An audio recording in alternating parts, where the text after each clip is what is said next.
हाँ, आए नहीं अभी तक ना, डाउट्स ले लो फिर देख। हाँ उसके बाद और भी नाम लिख लो। आंटी, मधु जी सुराना भी हैं, पढ़ेंगे तो, पर वो भी नहीं आया अभी तक तो। नहीं, वो तो आ गए, वो पढ़े हुए नहीं है क्या? हाँ, इनका नाम आया हुआ आंटी, लास्ट क्लास में नाम दिया इन्होंने। अच्छा, नीलम जी मनोत को देखो, वो भी कभी पढ़े हुए नहीं है, पूछ के लिख के रखो। प्रमोद भाई, आप पढ़े हैं कभी?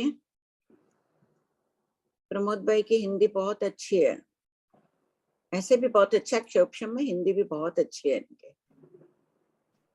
प्रमोद भाई, बुक नहीं हो गया तो उनके पास। हाँ बोलो अन्नपूर्णा।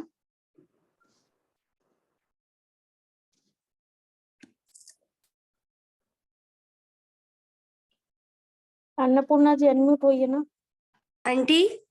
बुक है भाभी जी मेरे पास, अच्छा नेक्स्ट टाइम पढ़ लूंगी। ठीक है, इनका लिख लो नाम, नेक्स्ट टाइम किसी और का है ना पहले। आंटी जी। आंटी दो नाम है, मधु जी सुराना और सुधा जी सिरोया के। हाँ हाँ उसके तो बाद, उसके बाद मैं पढ़ लूंगी भाभी जी। हाँ सैटरडे आ जाएगा आपका, तब पढ़ लीजिएगा। ठीक है भाभी जी। आंटी अगर आज नहीं हुआ तो पढ़ लेंगे क्या प्रमोद जी? हाँ अगर हाँ आज मैं कोई पढ़ लीजिएगा। तो ठीक है। नई वाली बुक से पढ़ना है ना? हाँ थर्ड सेकंड, वाली से? थर्ड नहीं सेकंड चल रही है। सेकंड। हाँ बोलो अन्नपूर्णा। हाँ आंटी, हम 5 प्रकार की वर्गणाएं देते हैं ना आंटी। हाँ तो आंटी मेरा सवाल कल से आ रहा है कि हम तो कर्मण का योग जो लास्ट वर्गना जिसमें सबसे ज्यादा प्रदेश होते हैं, पर आंटी जो आहारक हो गया, जो उसमें हम औदारिक वक्रीय या आहारक लेते हैं, या फिर तेजस हो गए, या फिर वो भी तो आंटी कर्मों के तो पुद्गल है। हम तेजस शरीर आहारक शरीर बनाते हैं, वो तो नामकरण का ही तो है ना आंटी। तो फिर इन 5 वर्गणों में डिफ्रेंसिएशन क्या हुआ? सब तो कर्मण का योग के ही है। नहीं, कर्मण कायोग के वो कर्म रूप परिणत हो रहे हैं ना, ये शरीर रूप परिणत हो रहे हैं, आहार रूप परिणत हो रहे हैं। आंटी मेरा कंफ्यूजन यहीं पे शुरू हुआ, कल से हुआ। यही हो रहा है ना कि कार्बन शरीर और कार्बन कायोग में क्या अंतर है। नहीं आंटी, ये नहीं हुआ मेरा, ये कि हम जो औदारिक शरीर ले रहे हैं वो तो इसी बात पे डिपेंड करता है कि मेरे इनफैक्ट कर्म है देख के संसार में हूँ, तभी शरीर ले रही हूँ। तो जब हेड स्विच अगर कार्बन कायोग की कार्बन के ही पुद्गल लेने हैं, तो इनको फिर औदारिक में या वैक्रिय में या आहारक में तेजस में, ये सब तो कर्म से ही जड़ित है ना आंटी। नहीं है तो सभी कर्म से ही जनित। कार्बन शरीर के नाम कर्म में विभाजन हुआ, नाम कर्म को जो मिला उसके अंतर्गत औदारिक वेखरी आदि हुए, उनके उदय के कारण अपन कर्मों को ग्रहण कर रहे हैं, आहार के पुद्गलों को, औदारिक वर्गना को जो ग्रहण कर रहे हैं आहार रूप में, वो किस लिए कैसे ले पा रहे हैं? औदारिक शरीर नाम कर्म का उदय है, इसलिए आहार के वर्गना को ले रहे हैं। ये भी कर्म ही हुआ आंटी। हाँ है तो कर्म, लेकिन भिन्न भिन्न प्रकार के हैं ना, उसको कार्बन वर्गना के अंतर्गत नहीं लिया गया है, वो आहार रूप में शरीर को पुष्ट कर रहे हैं वो पुद्गल। अच्छा आंटी, ऐसा समझना कि कार्बन वगैरह के जो पुद्गल लिए उसी से डिसाइड होगा कि मैं आहारक लूंगी ना वैक्रिय लूंगी ना औदारिक लूंगी कितना तेजस, वैसे ही समझना है। हाँ बिल्कुल, जिसका जिसका उदय चल रहा है तो उस योग्य पुद्गलों को ग्रहण करते जा रहे हैं। औदारिक शरीर नाम कर्म का उदय चल रहा है तो आहार वर्गना ले रहे हैं, औदारिक के पुद्गलों को निरंतर लेते जा रहे हैं। कर्म ले रहे हैं वो अलग है, लेकिन आहार में ले रहे हैं वो आहार वर्गना को अपन कर्मण वर्गना नहीं बोल सकते हैं ना। हमने, मेरा कल से वो 8 कर्म का कंफ्यूजन चल रहा था, प्रतिक्रमण करने बैठी तभी मन में इनफेक्ट वो प्रतिक्रमण के साथ ये प्रश्न आ गया कि औदारिक भी तो मेरा कर्म ही है ना, क्योंकि तभी हम औदारिक शरीर बना रहे हैं। शरीर बना रहे हो, औदारिक शरीर नाम कर्म का बंद किया, कर्म लता तो शरीर नाम कर्म की थी। हाँ आंटी। अब शरीर नाम कर्म के उदय के कारण आहार के पुद्गलों को ग्रहण कर पा रही हो ना। हाँ हाँ आंटी, अब आया, क्लियर हुआ, एकदम हो गया। हाँ आंटी, कृपा आंटी।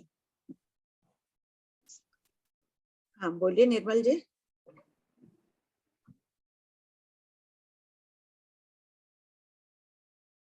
हाँ आंटी, मैं पूछता हूँ, मैं पूछ रहा था कि ये एक तो है ना, अपन बोलते हैं ना अब्रह्म वाला पॉइंट जो बोलते हैं ना आंटी, उसमें पाप लगता करके बोलते हैं ना, तो किसमें आंटी अब्रह्मचर्य आंटी। हाँ अब्रह्म। हाँ, है ना, अब्रह्मचर्य में पाप लगता है से बोलते हैं ना, तो उसमें अगर वो पाप अपन किस अपेक्षा से बोलते हैं? एक तो उसमें सन्नी जीव और समुच्चय मनुष्य बहुत सारे घात होते हैं, मतलब बहुत सारे जीवों का घात होता है, वो एक अपेक्षा है वहां पर, या दूसरे क्या किस अपेक्षा से अपन बोलते हैं ऐसा आंटी? ठीक है, आप पहले अपन बोलेंगे बहुत निर्मल परिणाम है अप्रमत जीवों के, विशुद्धि उनकी बढ़ती जा रही है, परिणाम बहुत निर्मल है। फिर भी मोहिनी कर्म का उदय है ना, मूल हाँ। कारण है कि मोहिनी कर्म के उदय के कारण सभी कर्मों को न उस समय अप्रमत जीव है, ज्ञान में वर्णी कर्म बंध के अपन 6 कारण बोलते हैं, ज्ञान ज्ञानी के साधना किए आदि बोलते हैं ना, ज्ञान वर्णी कर्म बंध के ओके। बोलते हैं ना, ज्ञान ज्ञानी की साधना आदि, तिरस्कार हाँ, कर्म, हाँ, बात कर, तो श्रेणी में तो अप्रमत जीव तो ये सब करेगा नहीं, फिर हाँ, भी हाँ, ज्ञान कर्म बंध रहा है, 10वें जीव स्थान तक बंध रहा है। कितनी निर्मल उस वक्त परिणाम रहते हैं, आत्मा कितनी पवित्र रहती है, फिर भी ज्ञानावर्णी आदि पाप कर्म बंध रहे हैं उस जीव के। लेकिन उस वक्त क्योंकि मोहिनी कर्म का उदय जब तक रहता है, तब तक जीव जो कर्म ग्रहण करता है उनका विभाजन सभी प्रकृतियों के रूप में हो जाता है, ज्ञानावर्णी दशनावर्णी सबको मिल जाता है। मूल कारण तभी कहते हैं ना कि मोहिनी को क्षय करो, पहले जीव मोहिनी क्षय कर रहा है, कर्म क्षय के प्रकरण में भी देखिए सबसे पहले मोहिनी जा रही है, मोहिनी के उदय के कारण ही सभी कर्म बंद हो रहे हैं, मैग्नेट की तरह। लेकिन विशेष बात है, अप्रमत है तो एकदम सूखे कर्म बांध रहा है, जो पाप कर्म बांध रहा है उनमें अनुभाग बंद कम है, और जो ज्ञान ज्ञानी की साधना आदि कर रहा है वो ज्ञानावर्णी बंद कर रहा है, तो उसमें रस को लबालब अनुभव बंद बहुत अधिक हो रहा है। ये फर्क है ना, मुख्य विपाक तो अनुभव से ही है, रस से ही है ना, तो वो वाला जीव एकदम सूखे बांधेगा पाप कर्मों को, उदय में आएंगे चले जाएंगे, और जो ये रहेगा साधना आदि करने वाला जीव रहेगा वो सहित बांधेगा, बहुत रस बंद करेगा उसमें। आंटी एक्चुअली मैं क्या पूछ रहा था आंटी, मैं ये पूछ रहा था कि अब्रह्मचर्य आंटी, अब्रह्मचर्य होता है ना, तो अब्रह्मचर्य में पाप किस अपेक्षा से, वो क्वेश्चन था आंटी मेरा। मैं वही तो बोल रही हूँ, जो अच्छा। अप्रमत जीव है, मोहिनी कर्म का उदय है ना, हाँ। मोहिनी कर्म का उदय है, तो कर्मों को जो ग्रहण कर रहा है कार्बन वर्गना को, वो बंटवारा उसका सभी कर्मों में हो जाता है। मान लो 7वें में है तो आयुष बांधता बांधता चढ़ा 7वें में भी हो गया, 8 कर्म रूप में उसको मिल जाता है हिस्सा उस मोहिनी कर्म के। मोहिनी कर्म मैग्नेट की तरह है आत्मा पर, वो सभी को बांट देता है। आगे चढ़ा, शनि में चढ़ा तो मान लो आयुष नहीं कर रहा है, बाकी सब में विभाजन कर रहा है ना, 7 हाँ, कर्म रूप को विभाजन कर देता है। मोहिनी हाँ। कर्म को मैग्नेट समझ लो, उसका अच्छा, अच्छा, उदय अप्रमत जीवों के सभी बंद हो रहे हैं। ठीक है आंटी, ओके। क्रिया भी कौन सी बताइए 7वें जीव स्थान में, मायावती क्रिया बताइए ना, सिर्फ मायावती क्रिया बताइए। हाँ, कषाय का उदय तो है ही उनके, संजीवन हाँ, कषाय का उदय है 7वें जीव स्थान में, तो उस हाँ। कषाय के कारण क्रिया लग रही है, कषाय मोहिनी कर्मी है, उसी का उदय है, इसी कारण क्रिया लग रही है, उसी कारण कर्मों का बंटवारा भी होता है, तो उसको 7 कर्मों में मिलता जा रहा है विभाजन। जैसे गाय घास खाती है, दूध भी मिलता है, उसके खून भी बनता है, उसके मल मूत्र आदि भी बनता है ना, भिन्न भिन्न प्रकार से विभाजन होता है, अपन भी खा भिन्न भिन्न प्रकार से विभाजन होता है, तो ये कार्य मोहिनी के कारण होता है अप्रमत जीव। ओके आंटी, ठीक है। क्लियर हुआ निर्मल जी? आंटी एक्चुअली ना, नहीं आंटी मेरा क्वेश्चन आंटी ये था कि है ना, जब जब मतलब अप्रमत्त का पॉइंट नहीं था आंटी, मेरा अब्रह्मचर्य का पॉइंट था आंटी। वो अब्रह्मचर्य, आपने अप्रमत कहा ना? मैं एक्चुअली अब्रह्मचर्य बोला, वो सुनने में शायद मिस हो गया। अच्छा, मुझे अप्रमत। तो आंटी फिर वही क्वेश्चन वही है आंटी, जब अब्रह्मचर्य होता है ना आंटी, तो अब्रह्मचर्य में अपन पाप बोलते हैं ना, तो एक तो पाप वो भाई का उसमें बहुत सारे जीवों का घात होता है ना, तो उसके अलावा अब्रह्मचर्य में किस अपेक्षा से अपन पाप समझना, कल किसी ने क्वेश्चन उठाया तो वो। हाँ, पाप जो कहा, पाप तो होता है, उसमें जो जीवों की हिंसा होती है वो हो ही गई, अविरति परिणाम के कारण भी तो हिंसा हो रही है। करेक्ट है। अविरति को भी तो शस्त्र का है। हाँ, बराबर। ये भी उसको क्रिया लग रही है। हाँ, हाँ। 2 अच्छा। पॉइंट। हाँ, ठीक है आंटी, समझ में आ गया। ओके, हाँ। अप्रमत सुनाई दिया, इसलिए मैं अप्रमत का बोल रही थी। ठीक, नो प्रॉब्लम। आंटी मेरा डाउट पूछ लो? हाँ बोलो। आंटी फर्स्ट बुक में आया है कि प्रश्न 2392, पेज नंबर 431।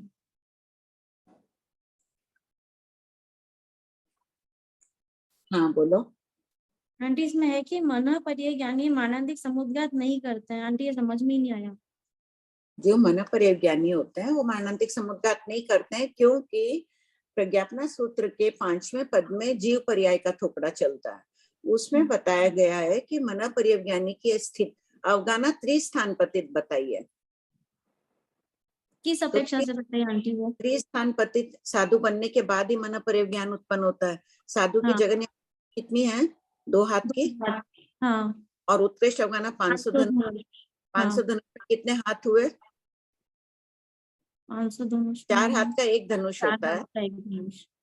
2000 धनुष नहीं, ज्यादा ही हुआ। 4 हाथ का एक धनुष। हाँ, तो 500 धनुष में 500 धनुष इंटू 4 कर लो तो कितने हो गए? 4 2000 धनुष, ठीक है। तो हाँ, 2000, एक की 2000 धनुष है, एक की 2 धनुष है, 2 हाथ है, तो कितना फर्क पड़ा?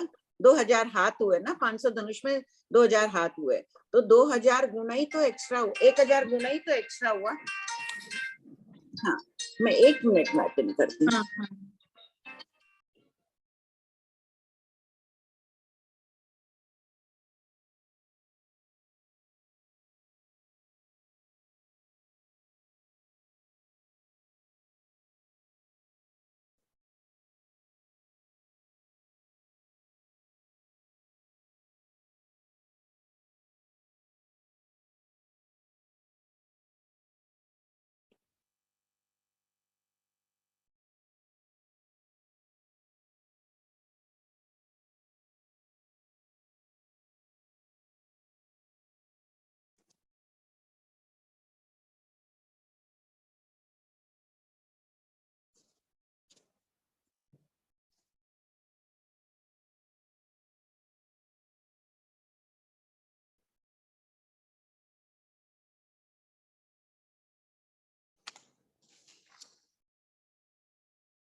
सॉरी, कुछ जरूरी काम था इसलिए करने लग गई।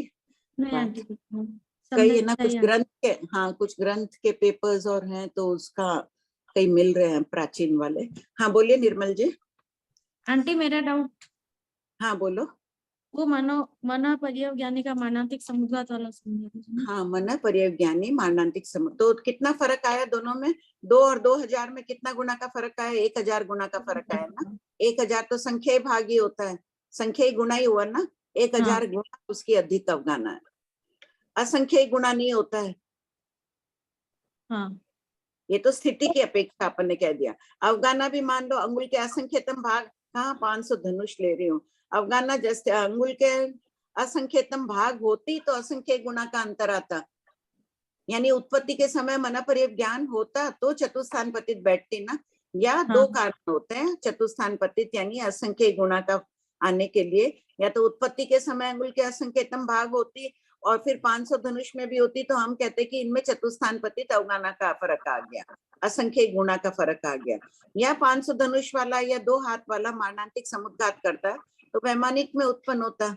वैमानिक में होता है तो कितनी 1.5 रज्जु ऊंची है तब अवगाना उसके असंख्य गुणा का फर्क होता है, ये बताया होता नहीं है, इसलिए कहा गया है कि मन पर्यवज्ञानी मानांतिक समुद्घात नहीं करता है। सेकंड पॉइंट भी है ना कि इनकी गति वैमानिक की है, यदि मानांतिक समुद्घात करते तो अवगाना चतुस्थान पतित होती। देखो अपन अभी कितने हैं, जितनी भी अपनी 5 फीट 5.5 फीट जो भी हाइट है, मानांतिक समुद्घात करके वैमानिक में उत्पन्न होंगे तो अवगाना कितनी हो जाएगी अपनी? असंख्य योजन की हो जाएगी ना। 1.5 रज्जु में असंख्य कोड़ा कोड़ी योजन हो जाते हैं। और अभी तत्काल कोई जन्मा हुआ अंगुल का असंख्यतम भाग, उससे अपनी तुलना करेंगे मानांतिक समुद्घात की अवस्था से तो अपने दोनों में कितना फर्क आ जाएगा? असंख्य गुना का फर्क आ जाएगा ना। हाँ ठीक है। तो थोड़ा यहाँ पे जो मानांतिक समुद्घात बोलते हैं वो कौन सा वाला मानांतिक समुद्घात लेना? मारणांतिक समुद्घात तो एक ही होता है, मरते समय जो वेदनी समुद्घात करते हैं ना उसको मारणांतिक समुद्घात कहते हैं। तो आंटी मन पर्यवज्ञानी क्यों नहीं करते हैं, उसका क्या रीजन है? तथा स्वभाव से, उसका स्वभाव नहीं होता है उस आत्मा का। अगर वो ज्ञान है आत्मा पर, ज्ञान के क्षोभम चल रहा है तो वो नहीं करता है मारणांतिक समुद्घात। अच्छा आंटी और एक इसका नीचे वाला क्वेश्चन है कि मन पर्यवज्ञानी अनाहारक क्यों नहीं होते हैं? हाँ तो अनाहारक कौन होगा? बाटे बेटे में ही होंगे ना छद्मस जी। हाँ ये बाटे बेटे से तो लेके आते नहीं है, पूर्व भव से मन पर्यवज्ञान साधु में ही होता है और काल करते ही वो साधु नहीं कहलाता है, प्रत्यक्षानावरण कर्म का क्षोभम रुक जाता है उसका। बाटे बेटे में ज्ञान नहीं होता है इसलिए अनाहारक नहीं होते हैं। अवधि ज्ञान तो पूर्व भव से भी लेके आते हैं ना जीव। हाँ लेके आते हैं। तो पूर्व भव में अगर कोई 2 3 4 समय की गति में हो, 2 3 समय की गति में हो तो अनाहारक हो सकता है। हाँ ठीक है आंटी, हो गया मेरा। Thank you aunty. आंटी एक बात पूछनी थी, है ना, 2 प्रकार के जीव होते हैं ना आंटी, एक तो लब्धि अपर्याप्त और एक लब्धि पर्याप्त, है ना। तो जो लब्धि अपर्याप्त होंगे जीव वो तो नियमतः 3 पर्याप्ति पूरे करके काल करेंगे, बराबर? ऐसी आचार्य श्री की धारणा है, इसका उल्लेख नहीं है। आचार्य श्री ये मान रहे हैं, अन्य कई आचार्यों का मानना है कि कोई 3 तो पूर्ण करेंगे, कोई 4 पूर्ण करके, कोई 5, कोई संगी जीव है तो छठी पर्याप्ति के अपर्याप्त में भी काल करते हैं। तो यहाँ अभी अपन सब सम्मिलित रूप से बैठते हैं, जिसके आचार्यों की जो धारणा हो मान लेना। आप 3 का ही कथन करिए। ठीक बात है आंटी। अच्छा आंटी एक मतलब नेक्स्ट क्वेश्चन ये थे आंटी इसी में कि जो लब्धि पर्याप्त जीव होते हैं ना, तो वो मतलब जितने उनके पर्याप्तियां हैं पूरी पाकर काल करेंगे, या जैसे मैं सन्नी मनुष्य हूँ, कोई भी सन्नी मनुष्य है फॉर एग्जांपल, तो वो सन्नी मनुष्य अगर लब्धि अपर्याप्त रहेगा तो वो तो 3 पर्याप्त पूरी करके काल कर जाएगा, लेकिन अगर वो पर्याप्त होगा तो 4 में काल कर सकता है क्या, या 5 में काल कर सकता है क्या? नहीं, सभी स्वप्रायोग्य सभी काल करेगा। संगी मनुष्य 6 पर्याप्त पूर्ण करके फिर ही काल करेगा, फिर काल करेगा। पर्याप्त जीव जो होते हैं पर्याप्त होने के बाद आयुष बंद करके काल करते हैं। हाँ बराबर, ठीक है आंटी, हो गया। आंटी डाउट्स खत्म हो गए, रीडिंग स्टार्ट कराएं? हाँ। मधु जी एक मिनट, एक डाउट है आंटी। जय जिनेंद्र भाभी जी। हाँ बोलिए। भाभी जी केवल ज्ञान सिर्फ अपने जैनियों में ही माना जाता है क्या? नहीं, अन्य तीर्थिक भी कहते हैं केवल ज्ञान होता है, उनकी अनेक मान्यताएं होती है, केवल ज्ञान होता है वापस चला जाता है, कोई कहते हैं केवल ज्ञान सिद्ध होने के बाद होता है, पहले नहीं, ये दिया हुआ है ना, पहले भाग में ये प्रश्न आया हुआ है। अन्य तीर्थिक बौद्ध- बाकी, हाँ बोलिए। बौद्ध को केवल ज्ञान नहीं हुआ था। अपन नहीं मान रहे हैं। कल तत्वार्थ सूत्र का उसमें देख रही थी यूट्यूब में, तब मैंने सुना तो मैं बोली पूछ लेती हूँ। हाँ हाँ, नहीं मानते, ठीक, विभंग ज्ञान रहा होगा उनको। हाँ ठीक भाभी जी, धन्यवाद। यहाँ चंदा देवी दोषी है ना, इनके ये सुमन सुराना है, आप कभी पढ़ते नहीं है चंदा देवी दोषी जी, लेकिन इनकी लड़की सुमन छाजेड़ हर हफ्ते तेला करती है, इतनी परीक्षाएं, इतना स्वाध्याय करती है, देख के बहुत अहोभाव आता है उनको। हाँ पढ़िए। मधु जी, आप अनम्यूट हो सकते हैं। प्रणाम आंटी। हर हफ्ते तेला करना कितनी बड़ी बात है। हाँ जय जिनेन्द्र। आंटी है ना, मेरी बिटिया का बेटा यहीं पे, अभी वो जस्ट उठने वाला है, फिर वो डिस्टरबेंस होगा आंटी, तो आज है ना कोई और पढ़ लेंगे, ठीक तो है। मैं अगली बार पढ़ लूंगी। ठीक है, मधु भाई नहीं प्रमोद भाई पढ़ रहे हैं ना, वो फिर डिस्टरबेंस होगा भाई। हाँ कोई बात। अनीता जी का डाउट है। हाँ बोलो अनीता जी। दीदी मैं पढ़ूं? पढ़ने के लिए बोला मैंने। आंटी आपका सपना देख जी, नाम सपना अभी, जी भूरा ने भी बोला था ना लास्ट टाइम, है क्लास में सपना जी। सपना जी पर आपका लिख लेते हैं नाम अनीता जी। हाँ जी लिख लो दीदी। हाँ फिर पढ़ लीजिएगा, अभी नाम दिए हुए हैं पहले से। सपना जी भूरा पढ़ रहे हैं, उनको दे दो।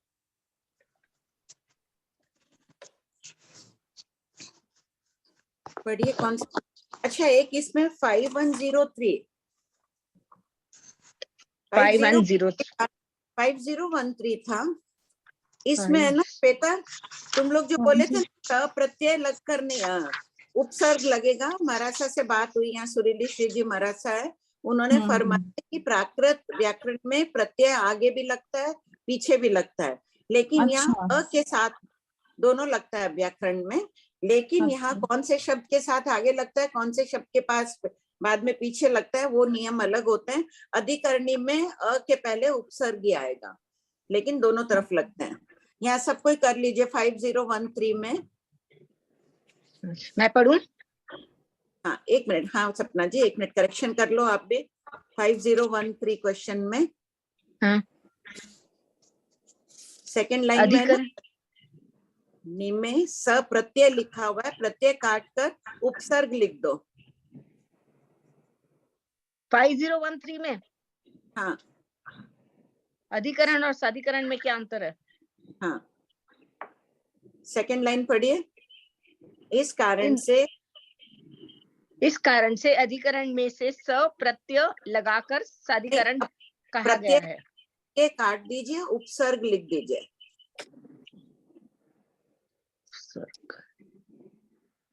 ठीक, आज कौन सा प्रश्न नंबर है? प्रश्न 5213 आंटी, पेज 437। पढ़िए।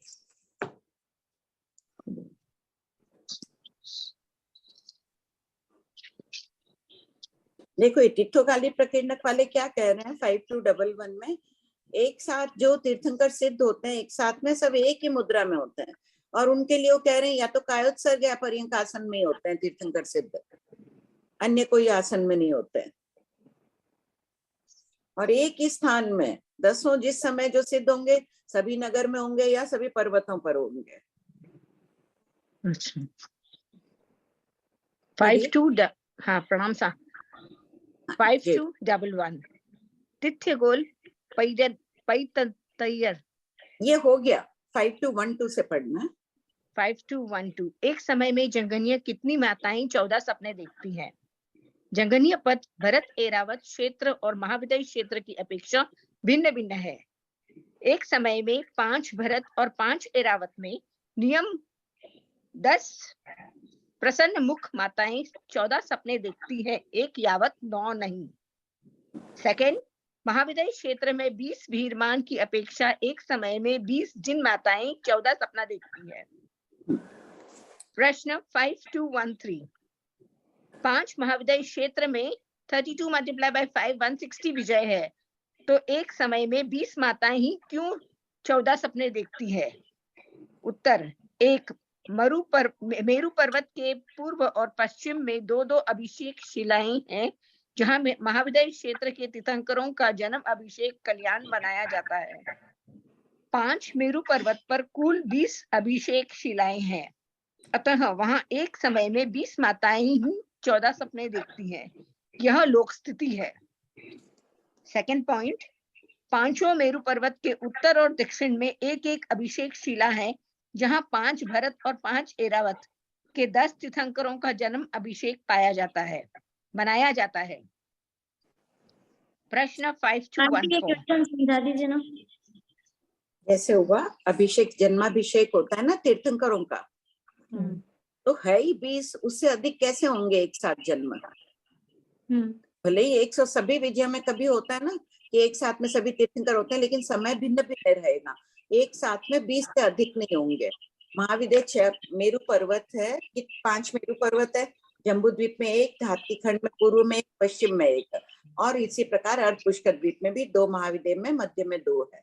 तो उसमें पूर्व और पश्चिम में 2-2 अभिषेक शिलाएं। अभिषेक शिलाएं इतनी बड़ी है, ऐसे लंबाई में है समझो ये अभिषेक शिलाएं,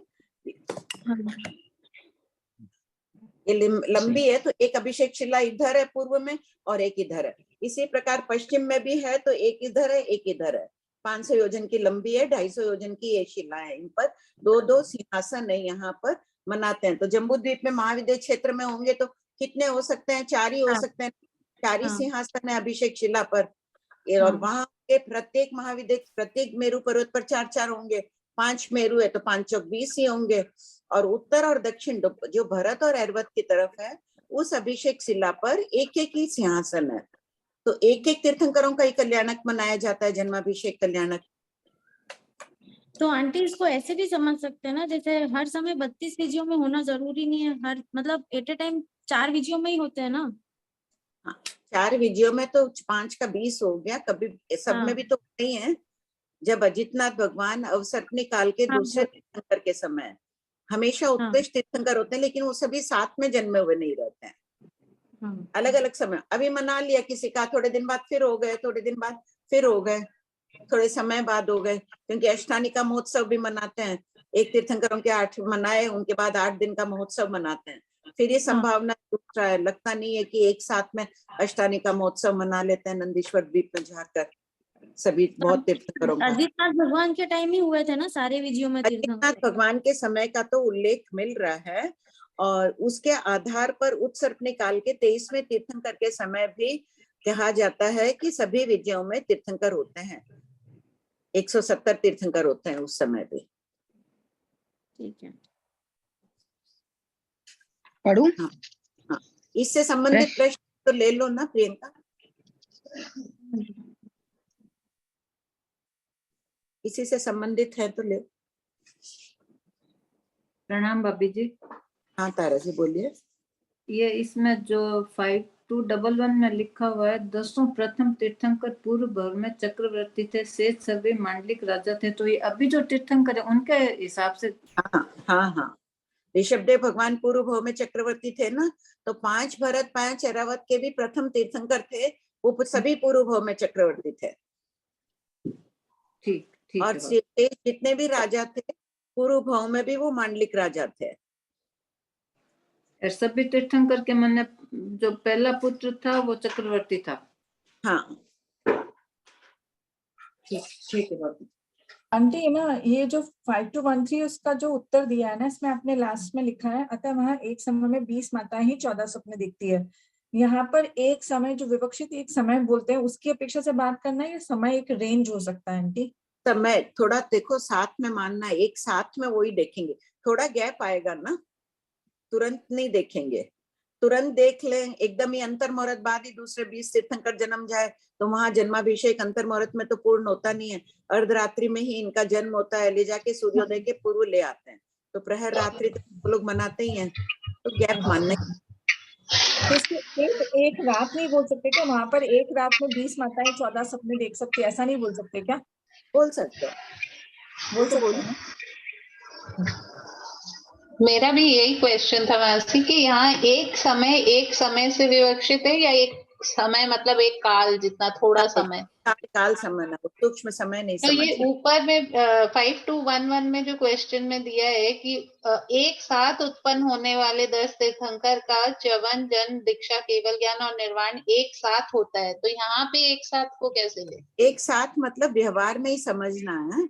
10 अच्छा। तीर्थंकर है, प्रथम तीर्थंकर 10 होते हैं, इनकी एक समय में उत्कृष्ट 10 तो सिद्ध होते नहीं है तीर्थंकर, उत्कृष्ट एक समय में 4 ही तीर्थंकर सिद्ध होता है। तो यहाँ भी उस दिन चर्चा चली ना, समय वो नहीं समझना, एक साथ का अर्थ है समय का अंतर रहेगा। जैसे इस समय में मान लो 4 सिद्ध हुए, एक समय बाद 2 समय बाद दूसरे 4 सिद्ध हो सकते हैं। हाँ, तो ठीक। पढ़ू आंटी?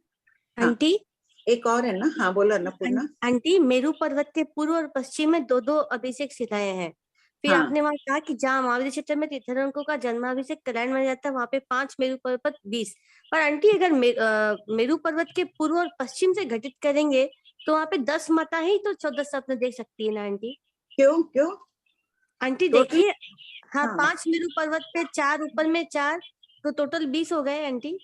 तो हाँ। आप मेरू पर्वत अगर आप महावीर क्षेत्र से घटित करेंगे तो आंटी दो इस तरफ, बाकी घाटकी खंड में भी 4। क्यों पश्चिम में 2, पूर्व में 2, ये पूर्व है तो ये 500 योजन की लंबी अभिषेक शिला, इसमें एक सिंहासन यहाँ, एक सिंहासन यहाँ अच्छा पर आंटी, एक में ही 2 बैठा आंटी, एक ही साइड में 2 लेना है, वैसे समझना है? हाँ हाँ आंटी, मैंने एक ही समझ लिया था। नहीं, एक एक तो उत्तर दक्षिण में भरत ऐरावत की तरफ एक एक है शिला सिंहासन। महावीर क्षेत्र में दोनों तरफ से 2-2 लेना है। हाँ आज आंटी क्लियर हो गया, कृपा आंटी। आंटी ये ना लवण समुद्र में ना इसकी जो 2 लाख योजन का इधर और 2 लाख योजन का इधर है। हाँ। और बीच में जम्बूद्वीप 1 लाख योजन का। हाँ। तो ये तो 24 कैसे हुए? फिर तो 25 हो गए ना आंटी? हाँ तो 25 में से लवण समुद्र को, जम्बूद्वीप को हटा दो ना, लवण समुद्र के तो 24 ही खंड होंगे। अच्छा, जम्बूद्वीप जैसे लवण समुद्र के 24 खंड है। हाँ ठीक आंटी।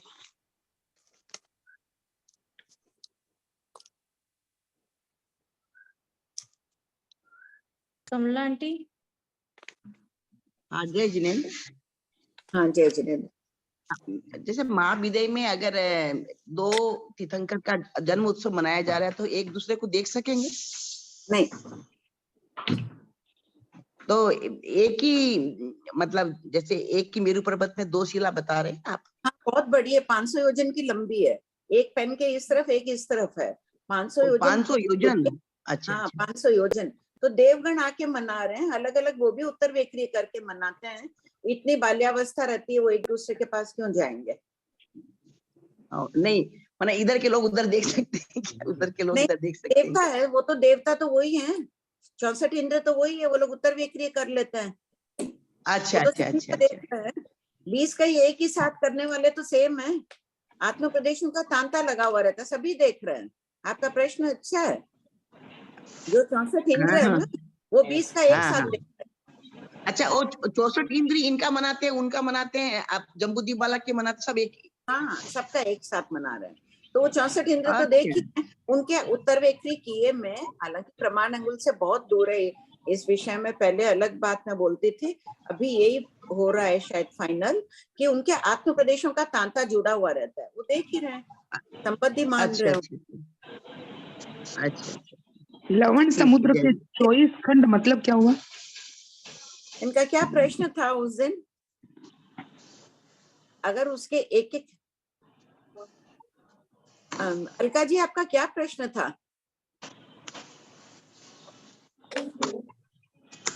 उनका कुछ प्रश्न था, मुझे प्रश्न ध्यान नहीं आ रहा है, 1 मिनट। हाँ बोलिए। कमला आंटी आपका डाउट पूछिए ना, कमला आंटी। हाँ मैं वही पूछ रही थी, वही मैंने। आप पहले क्या पूछे थे आंटी को? 24 खंड वाला, वो एक बार पूछिए। वो मैं पूछ रही थी, लवण समुद्र के 24 खंड का मतलब क्या हुआ? वो सरला जी ने पूछा है, वो उनका प्रश्न था कोई उसमें कल बात चली, परसों था उसमें चला है। 1 मिनट, उनका प्रश्न क्या है देख लेते हैं। हाँ, तब तक और कोई बोलिए। मासी, ये जो आप बता रहे 500 योजन दूर है दोनों सिंहासन, हाँ, और चौड़ाई कितना बताए थे वो? 250। 250। ठीक ठीक। आंटी प्रणाम, जय जिनेन्द्र। हाँ बोलो। आंटी, वो क्वेश्चन ये था कि लवण समुद्र में जम्बूद्वीप जितने कल्पना से कितने खंड हो सकते हैं? हाँ, 24 तो फिर हाँ, उसमें से फिर वो 24 खंड हो सकते हैं। ऐसे पूरा 2.5 द्वीप तक निकाला था कि जम्बूद्वीप के कितने खंड हो सकते हैं। हाँ, कैसे निकाले थे आप? क्या गणित किए उसमें? आंटी, मैं सोनम बोल रही हूँ, आपको मेरी आवाज नहीं पहचान हाँ, वो कोल्ड हो रखा है इसलिए आंटी। उसमें अपन आंटी ऐसे निकाले थे ना कि 5 लाख करा, मतलब 5 × 5 25 करके -1 1 लाख जम्बूद्वीप का हटा दिया तो 24 आ गए थे। ठीक है, और ऐसे ही आगे ये 24 लाख हो जाएगा क्या? मतलब मतलब कि जैसे 1 लाख योजन का जम्बूद्वीप है तो ये 24 लाख योजन हो गया क्या पूरा मिला के? नहीं, वो नहीं हुआ। लवण समुद्र 2 लाख है ना, 2 लाख इस तरफ पूर्व में, 2 लाख पश्चिम में, और 1 लाख जम्बूद्वीप का बीच में। तो टोटल पूर्व से पश्चिम तक की दूरी कितनी है? 5 लाख हो गई ना, एक किनारे से। इसी प्रकार उत्तर दक्षिण से भी देखो तो 5 लाख होता है, तो इसका क्षेत्रफल निकलता है 25 लाख, 5 × 5। अच्छा। 25 लाख क्षेत्रफल निकला, उसमें 1 लाख योजन के जम्बूद्वीप को हटा दो तो लवण समुद्र का क्षेत्र आ गया 24। हाँ, ठीक है। इसका मतलब ये हुआ आंटी कि ना लवण समुद्र में 24 जम्बूद्वीप जितने खंड बन सकते हैं, 24 आएंगे। हाँ। ये जो अभिषेक शिलाएं होती है ना, ये मध्य में तो मोटी होती है, तदंतर ये घटती घटती मक्खी के पंख जितनी पतली हो जाती है, तृण के अर्ध भाग जितनी कहा गया है। जैसे सिद्ध शिला के लिए कहते हैं ना, सिद्ध शिला के जैसे ही क्या? हाँ, वैसे ही अभिषेक शिलाएं भी वैसे ही है, अर्ध चंद्राकार है। सिद्ध शिला पूर्ण है, छतरी के आकार की, अर्ध चंद्राकार है। हाँ, पढ़िए। हाँ, प्रश्न 5214। कर्म भूमि के प्रारंभ काल में स्वप्न पाठक नहीं थे, फिर 5 भरत 5 ऐरावत के प्रथम तीर्थंकरों की 10 माताएं को 14 सपने का फल किसने बताया? उत्तर, 10 माताओं के पास वैक्रिय रूप देवराज शकेंद्र और ईशेंद्र उपस्थित हुए। इन दोनों इंद्रों ने 14 सपनों के फल बताए। देखिए, युगलिक काल था, ऋषभदेव भगवान का जन्म हुआ तब। युगलिक तो स्वप्न पाठक थे नहीं, उनके पास तो ये सब विद्याओं का ज्ञान था नहीं। तो उस समय किसने बताया मरुदेवी माता को इन 14 स्वप्नों का फल? देवराज शक्रेंद्र, पहले देवलोक के इंद्र, और ईशानेंद्र दूसरे देवलोक के इंद्र। वो व्यक्ति रूप बनाकर आते हैं स्वप्न पाठक रूप में, और बना उनको दिखाते हैं, स्वप्नों का फल बताते हैं।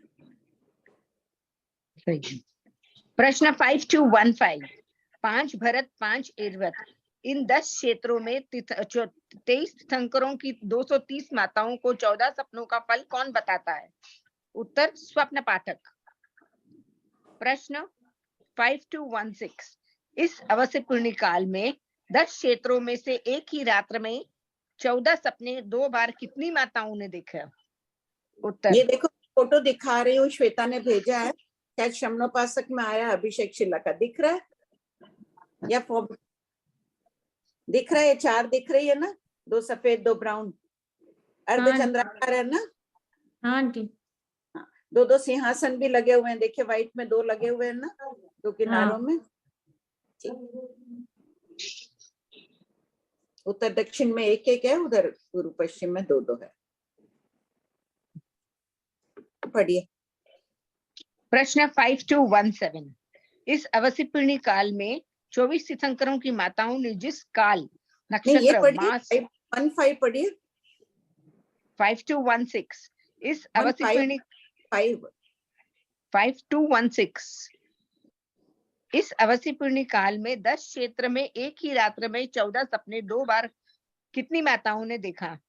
उत्तर, 10 क्षेत्रों के 16वें 17वें और 18वें कुल 10 × 3 = 30 तीर्थंकरों की माताओं ने एक ही रात्र में 2 बार 14 सपने देखे। देखो वो माताएं कितनी पुण्यशाली होगी, कितना पुण्यार्जन किया होगा, कितना अच्छा उनका स्वभाव होगा, तब उनके वो रत्न कुक्ष धारिणी बनती है। चिंतन क्या उनका स्वभाव होगा, कैसे दिव्य उन्होंने साधना की होगी, पिछले जन्मों में कितना कितना थोक में पुण्य बांधा होगा, तब उनके गर्भ में तीर्थंकर जैसी आत्माएं आती है। पढ़ी। सही है। प्रश्न 5217, इस अवश्यपूर्णी काल में 24 तीर्थंकरों की माताओं ने जिस काल, नक्षत्र, मास, तिथि आदि में 14 सपने देखे थे, उस नक्षत्र आदि की क्या विशेषता है? उत्तर, अतीत काल की उत्सीपीढ़ी में भी इन्हीं नक्षत्रों, मास आदि में 5 भरत, 5 एरवत के 24 तीर्थंकरों की माताओं ने 14 सपने देखे थे, और अनागत काल की उत्सीपीढ़ी में भी देखेंगे। यह प्रवाह अनादि अनंत है। ठीक है, जैसे माता हस्तोत्तरा नक्षत्र में मान लो केवल ज्ञान हुआ, 24 तीर्थंकर, उत्सर्पणी काल के 24वें तीर्थंकर को हुआ, यहाँ भी 24वें तीर्थंकर को अवसर्पणी में भी उसी नक्षत्र में होगा। ये सब लोक स्वभाव है। प्रश्न 5218, वर्धमान की किसी प्रचलित परंपरा से उपयुक्त कथन की पुष्टि कीजिए। उत्तर, मौन एकादशी के दिन 5 भरत, 5 एरवत इन 10 क्षेत्र के पहले, पॉइंट नंबर 1, 18वें तीर्थंकर के दीक्षा कल्याण, 2 से 4 19वें तीर्थंकर के जन्म दीक्षा केवल ज्ञान, और 5वें 21वें तीर्थंकर को के केवल ज्ञान कल्याणक हुए। कुल 10 multiply by 5 is equals to 50 कल्याणक हुए। इसी प्रकार अतीत काल की 24वीं में मौन एकादशी के दिन ये ही 50 कल्याणक हुए, और भविष्य काल की 24वीं में भी मौन एकादशी के दिन ही ये 50 कल्याणक होते रहेंगे। ठीक है, ये शाश्वत धारा का एक एग्जाम्पल दिया। अभी मौन एकादशी की किताबें कईयों के पास होगी, कई जने इसका ध्यान माला आदि फेरते हैं। तो 18वें तीर्थंकर का दीक्षा कल्याण किस दिन था? मौन एकादशी के दिन था। अतीत की उत्सर्पणी जो गई है उसमें भी था 18वें तीर्थंकर का दीक्षा कल्याणक, मौन एकादशी के दिन उन्होंने दीक्षा ली। भविष्य में भी जो 18वें तीर्थंकर होंगे उत्सर्पणी काल में, वो भी मौन एकादशी के दिन ही दीक्षा होगी उनके। ये अनादि प्रवाह चलता आ रहा है। यहाँ अहमदाबाद में भी महाराज ने मौन एकादशी के बारे में बहुत अच्छा बताया था। कौन से महाराज? सबको मंजुला जी महाराज साहब की सतियां थी यहाँ पे। अच्छा, तो वो बताया, तो बहुत अच्छा बताया था। अभी थोड़ा दिन पहले ही गया था, सबने किया था यहाँ पे। अच्छा, ऐसे। प्रश्न 5219, वासुदेव का जीव गर्भ में आता है तब उनकी माता कितने स्वप्न देखती है? उत्तर, वासुदेव का जीव गर्भ में आता है तब उनकी माता 14 सपने में से कोई भी 7 सपने देखकर जागृत होती है। प्रश्न 5220, बलदेव का जीव गर्भ में आता है तब उनकी माता कितनी सपने देखती है? बलदेव की माता 14 महास्वप्नों में से 4 सपने देखकर जागृत होती है। प्रश्न 5221, किस कारण से जीव को बलदेव और वासुदेव पद की प्राप्ति होती है? उत्तर, पूर्व भव में 6 काया के रक्षक साधु बनकर तप संयम का पालन करने वाले को ही ये दोनों पदवियां प्राप्त होती है। प्रश्न 5222, प्रति वासुदेव का जीव गर्भ में आता है तब उनकी माता कितने स्वप्न देखती है? उत्तर, प्रति वासुदेव की माता 3 सपने देखती है। इसका उल्लेख श्रीमद् भगवती सूत्र में नहीं है, किंतु कथाओं में ऐसा कहा गया है। प्रश्न 5223, मांडलिक राजा के जीव गर्भ में आता है तब उनकी माता कितने सपने देखती हैं? उत्तर, मांडलिक राजा की माता 14 महास्वप्न में से कोई भी एक सपना देखकर जागृत होती हैं। प्रश्न 5224, भावित्म आत्मा अंगार की माता कितने स्वप्न देखती है? भावित्म आत्मा अंगार की माता 14 महास्वप्न में से एक स्वप्न देखती है और जागृत होती है। इनको जन्म देने वाली माताएं धन्य है। पूर्व जन्मों में किए गए शुभ कर्मों के फल स्वरूप ही ये माताएं स्व पर का हित करने वाली संतान को जन्म देती है। भगवान महावीर द्वारा देखे गए स्वप्न। आंटी, हाँ, इससे संबंधित डाउट्स ले लें। हाँ ले लो।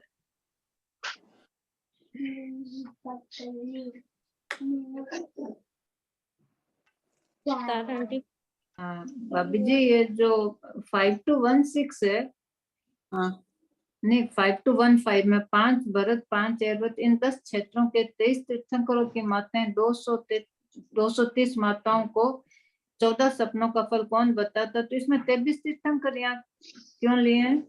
बाकी 23 प्रथम तीर्थंकर तो अवसर्पणी काल के युगलिक काल था, वहां थे नहीं, इंद्र आके बताए। तीर्थंकरों के स्वप्नों का फल कौन बताता?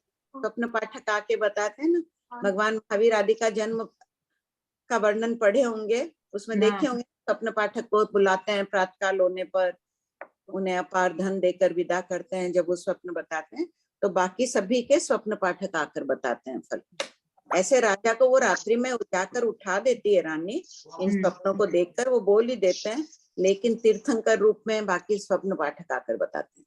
नहीं, यहाँ 23 लिए, 24 तीर्थंकर क्यों नहीं लिए? तो एक का अलग हो गया ना, प्रथम तीर्थंकर का अलग बता दिया है। अच्छा, ठीक ठीक। अब इसी प्रकार देखो, ये अवसर्पणी काल के बारे में बताया। अब उत्सर्पणी काल में मान लो वहां जब प्रथम तीर्थंकर का जन्म होगा, हो सकता है कि वहां तीसरा आरा होगा, तब होगा। तो 5वें आरे के समय पहले ही स्वप्न पाठक आदि हो जाए, वो उल्लेख नहीं अपने पास में कि उस समय देवराज आते हैं या स्वप्न पाठक रहते हैं, वो ही बता देते हैं। वो भी हो सकता है कि उस समय स्वप्न पाठक हो जाते हैं, अभी जैसा काल रहता है। ठीक है। हाँ बोलिए उर्मिला जी। जय जिनेन्द्र आंटी, प्रणाम। हाँ आंटी जी, आपने जो मौन 11 करते हैं, मौन 11 में कौन से, मतलब उसमें फिर माला फेरी जाएगी कौन से भगवान की? यही फेरते हैं ना, 18वें तीर्थंकर का दीक्षा कल्याणक है। किताब नहीं है क्या आपके पास? नहीं, मेरे पास किताब नहीं है। किसी से मैं ले करती लो। तो हूँ, पर मैं करती तो हूँ, फिर मैं अरनाथ भगवान, मल्लीनाथ भगवान, नेमिनाथ भगवान, तीनों भगवान की माला फेर लेती हूँ। हाँ, बाकी उसमें है ना अतीत काल के भी जो हुए हैं उनके भी नाम है उस किताब में। किसी के पास होगी तो उसका जेरोक्स कॉपी मंगा लीजिए ना, मैं देखूंगी मेरे पास रहा तो। आजकल भविष्य काल का गुरुदेव निषेध करते हैं, बोले भविष्य काल की जो 24 के माला फेरते थे ना, गुरुदेव ने कहा कि वो भी हुए ही नहीं है तीर्थंकर, उनकी माला क्यों फेरो, खाली भूतकाल की और वर्तमान काल की फेर लो। पहले 150 फेरते थे, अब 100 बोल रहे हैं गुरुदेव। हर महीने जो करते हैं उसमें इतनी फेरनी है, या फिर जो साल? हर महीने नहीं, साल में एक दिन। हर महीने में कौन से भगवान की फेरते? जैसे मैं हर महीने वाली 11 मुझे पता नहीं 11 की क्या क्रिया है, आप कोई मरासा को या कोई करते हो ना, हमको पूछ लीजिएगा, मुझे ध्यान नहीं है। अच्छा, जो साल की करते हैं उसमें अपने वो करनी होती है 100 मालाएं। 100 तीर्थंकरों की 100 मालाएं फेरते हैं हमसे। अच्छा ठीक है आंटी जी, अगर आपके पास हो तो मेरे को फोटो भेजिएगा। हाँ ठीक है। भाभी जी प्रणाम। भाभी जी 5 to 17 में है ना, जैसे नक्षत्र मास और तो फिक्स है, तिथि थोड़ा फिक्स होगी, जैसे किसी भी भगवान का बैसाख सुद छठ को हुआ, किसी का 11 को हुआ, वो तिथियां तो निश्चित नहीं है ना? क्या हुआ ना सुनीता, तिथि मौन एकादशी दिन फिक्स हो गया, 18वें तीर्थंकर दीक्षा लिए, तो अतीत के भी उत्सर्पणी काल में मौन एकादशी के दिन ही 18वें तीर्थंकर दीक्षा लिए, भविष्य में भी वैसे ही लेंगे, तिथि फिक्स। तो भाभी जी हमेशा 24 तीर्थंकर उन्हीं तिथियों में होंगे, वो भी निश्चय है? निश्चय। अच्छा, वही नक्षत्र वही जिनका जिसमें हुआ है वही है। तो फिर नक्षत्र मास और दिन भी साथ में ले लें बियादी में। ठीक है भाभी जी। जय जिनेन्द्र भाभी जी। जय जिनेन्द्र। ये जो 5 भरत 5 ऐरावत और इन 10 क्षेत्रों में 23 तीर्थंकरों की माता 230 स्वपन कैसे देखती है? 14 स्वपन एक माता देखती है तो 230 कैसे हुए? 230 माता कैसे हुई? एक भरत क्षेत्र में 23 माताएं हुई ना, 23 तीर्थंकर हुए, उनकी 23 माता। उसी प्रकार 5 भरत और 5 ऐरावत, तो 10 क्षेत्र हो गए। 10 क्षेत्र का 23 into 10 करो तो 210 माताएं, 230 माताएं हो गई ना। अच्छा अच्छा ठीक है। अच्छा, ये भी गिने जाएंगे, 5 भरत 5 ऐरावत। हाँ, इन 10 क्षेत्रों के 23 तीर्थंकरों। ठीक है, धन्यवाद। आंटी, हाँ आंटी माताओं को ही क्यों धन्य माना, पिता को क्यों नहीं? है ये दोनों ही उनकी धन्य। हाँ, उनकी भी उतनी। ठीक है, वो रत्न कुक्षी में धारण करती है, इसलिए रत्न कुक्षी धारणी कहते हैं। पिता का भी है ये। ठीक है आंटी।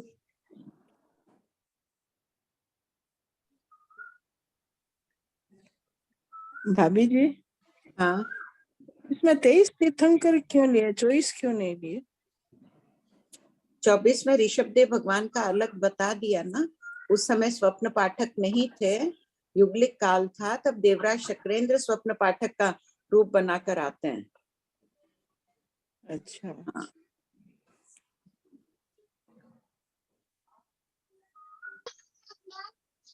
पढ़िए सपना। हाँ, भगवान महावीर द्वारा देखे गए स्वप्न शतक 16 उद्देशक 6। 5225 प्रश्न नंबर। छद्मस्त अवस्था की अंतिम रात में भगवान महावीर कितने महास्वप्न देखकर जागृत हुए? उत्तर, छद्मस्त अवस्था की अंतिम रात में भगवान महावीर ने 10 महास्वप्न देखे। प्रत्येक स्वप्न को देखकर वे जागृत हुए। प्रश्न 5226, छद्मस्त अवस्था की अंतिम रात्रि का क्या अर्थ किया गया है? उत्तर, छद्मस्त अवस्था की अंतिम रात्रि का अर्थ 2 प्रकार से किया गया है। यथा, एक पॉइंट नंबर 1, जिस रात्रि में वैशाख सुदी नवमी स्वप्न देखे हैं, उसके बाद उसी दिन वैशाख सुदी दशमी को भगवान ने केवल ज्ञान हो गया। पॉइंट नंबर 2, किन्हीं प्रतियों में किस रात्रि विशेष का निर्देशक नहीं है, सिर्फ रात्रि के अंतिम भाग में यानी चौथे प्रहर में स्वप्न देखा। इससे स्पष्ट नहीं होता है कि स्वप्न देखने के कितने समय बाद उन्हें केवल ज्ञान हुआ। इन दोनों अर्थों में प्रथम अर्थ ही उचित एवं संगत प्रतीत होता है, क्योंकि यथार्थ तथ्य स्वप्न का फल तत्काल मिलता है, तत्व केवल गम्य। प्रश्न 5227, क्या सभी तीर्थंकर साधना काल छद्मस्त अवस्था में सब स्वप्न देखते हैं? उत्तर, पॉइंट नंबर 1, श्री उत्तराध्यान सूत्र के 32 में नियुक्त में है कि ऋषभदेव भगवान को 1000 वर्ष के छद्मस्त काल में 24 घंटे नींद आई, किंतु लगातार नहीं। स्वप्न का उल्लेख उपलब्ध नहीं है। 22 तीर्थंकरों को नींद नहीं आई। पॉइंट नंबर 2, 12.5 वर्ष में एक पक्ष के साधना काल में भगवान महावीर को मात्र 2 घड़ी 48 मिनट्स नींद आई। आचरण बिंदु, तीर्थंकरों के अप्रमद जीवन की यह झांकी प्रमद निद्रा को दूर कर आध्यात्मिक जागरण करने का संदेश देती है। प्रश्न 5228, छद्मस्त अवस्था की अंतिम रात्रि में भगवान महावीर ने प्रथम स्वप्न में क्या देखा? उत्तर, भगवान महावीर ने प्रथम स्वप्न में एक भयंकर और तेजस्वी रूप वाले ताड़ वृक्ष के समान लंबे पिशाच को पराजित किया।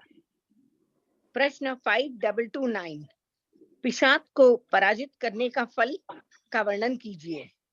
उत्तर, इसका फल यह हुआ कि भगवान महावीर स्वामी ने मोहिनी कर्म को समूल नष्ट किया। मोहिनी कर्म अति दुखदायी होने से इसे भयंकर कहा गया है। प्रश्न 5230, भगवान महावीर ने दूसरे स्वप्न में क्या देखा? भगवान महावीर ने दूसरे स्वप्न में एक शुक्ल सफेद पंख वाले पुष्कोलिक पुरुष जाति के कोयल को देखा। प्रश्न 5231, भगवान महावीर के दूसरे स्वप्न का फल का वर्णन कीजिए। इसका फल यह हुआ कि भगवान महावीर ने शीघ्र ही शुक्ल ध्यान प्राप्त किया। शुक्ल वर्णन से शुक्ल ध्यान की समानता बताई गई है। प्रश्न 5232, भगवान महावीर ने तीसरे स्वप्न में क्या देखा? उत्तर, भगवान महावीर ने तीसरे स्वप्न में चित्र विचित्र पंखों वाला एक पुष्टि कोकिल को देखा। प्रश्न 5233, भगवान महावीर ने तीसरे सपने का फल का वर्णन कीजिए। इसका फल यह हुआ कि भगवान ने विचित्र विविध प्रकार से स्व सिद्धांत और पर सिद्धांत को बताने वाले द्वादशांगी 12 अंग शास्त्र का कथन किया और अनुकंपा पूर्वक दूसरों की कल्याण की भावना से बार बार धर्म उपदेश दिया। प्रश्न 5234 भगवान महावीर ने चौथे स्वप्न में क्या देखा? उत्तर, भगवान महावीर ने चौथे स्वप्न में सर्वरत्नमय एक महान विशाल माता युगल को देखा। प्रश्न 5235 भगवान महावीर ने चौथे स्वप्न के फल का वर्णन कीजिए। इसका फल यह हुआ कि भगवान महावीर ने केवल ज्ञानी होकर अणगार धर्म, श्रावक धर्म और अणगार धर्म, साधु धर्म, ये 2 प्रकार का धर्म बताया। दोनों प्रकार के धर्म अनमोल रत्न है। प्रश्न 5236 भगवान महावीर ने 5वें स्वप्न में क्या देखा? भगवान महावीर ने 5वें स्वप्न में सफेद गायों का विशाल झुंड को देखा। प्रश्न 5237 भगवान महावीर के 5वें स्वप्न का फल का वर्णन कीजिए।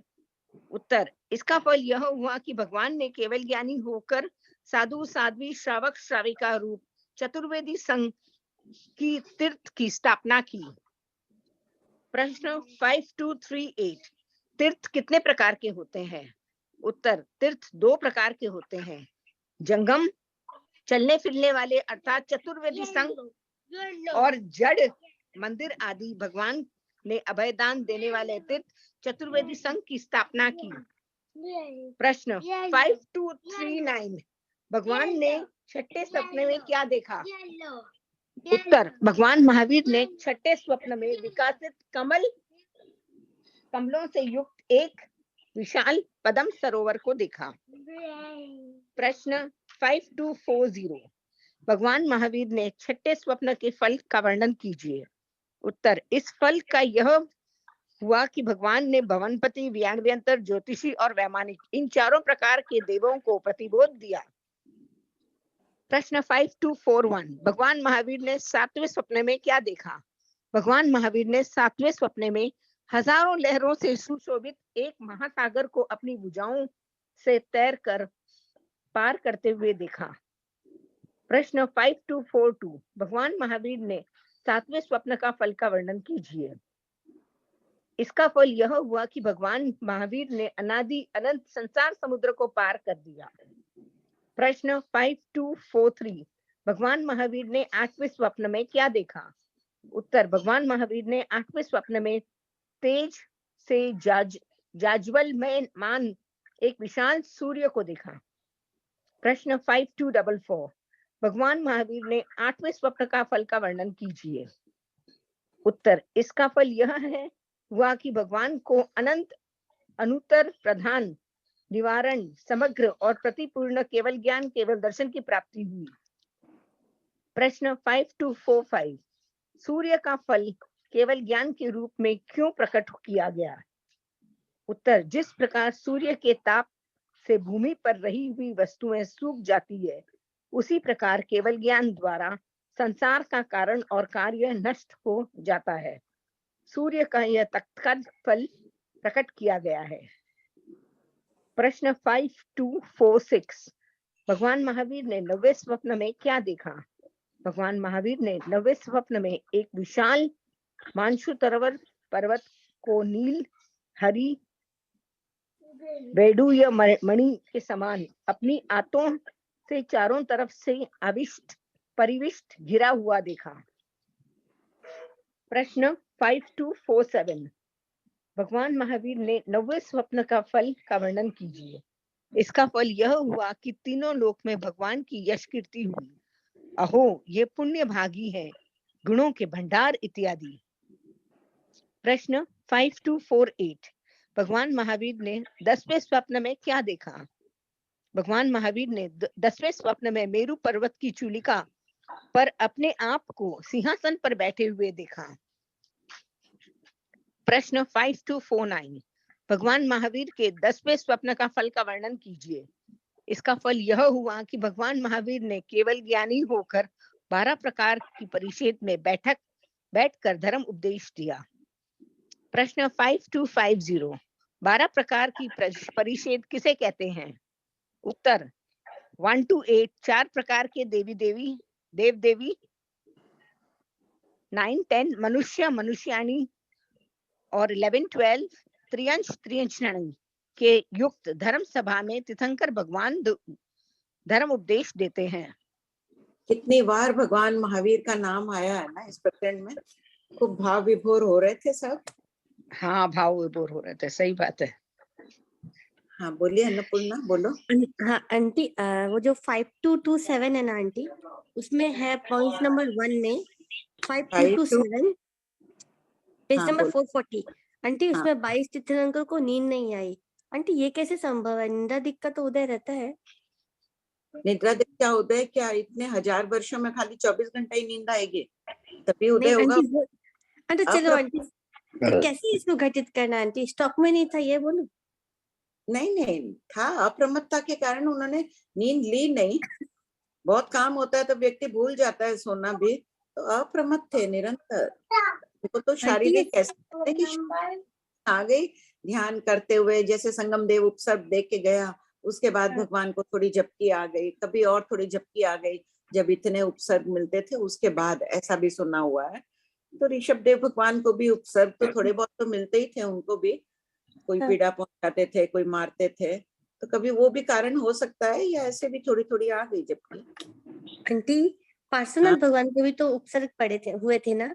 हाँ तो नींद आंटी ये तीर्थंकरों के साथ ही घटित करना ना, अप्रमत्त साधु के साथ किया जा सकता है कि उनको नींद नहीं आई। ऐसे कोई और भी हो सकते हैं? हाँ बीच में एक सुना था, रतन के कोई मुनि थे, लेकिन वो खड़े खड़े ही रहे, थोड़ी बहुत खड़े खड़े नींद लेते थे, और भी रहे ही होंगे कोई।